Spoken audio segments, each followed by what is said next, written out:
if everybody who's actually buying something is able to add this onto the blockchain technology very fast, you would actually see side effects in real time as they are, instead of kind of determining by, like, because a doctor is trying to protect who's feeding him, and he's protecting big pharma and not the person that's just got a serious side effect, and that's going on big time. So like, if the individual had the right to actually do that, and people then are kind of going same fast enough, if you're going to buy, if you were, a doctor is recommending a certain drug, you can just go in then and check, and you're actually getting real data of this is the side effects. And I would love to see that that's the way the medical industry goes, because that way then all of the healthy natural things would help people. And as you're saying, would reduce the costs, and eventually, I mean, like, it's coming down to the foods. I mean, people are conscious now of the processed foods, and in the States, for some reason, you're allowed 1 billion times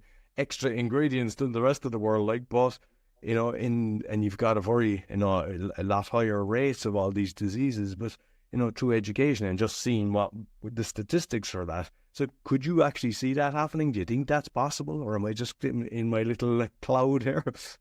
Yeah, no, that's definitely possible in the future. I do get asked that question a lot. What would healthcare look like on the blockchain?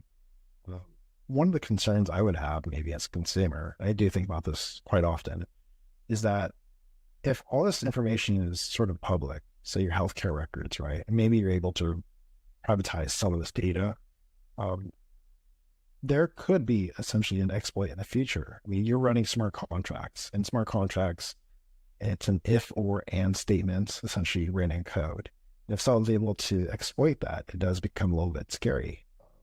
So the data that you put out there on the blockchain, if we're talking going beyond financial transactions and saying, we're putting actual electronic health records, well, how much records or how much data can we put out there that people are comfortable with?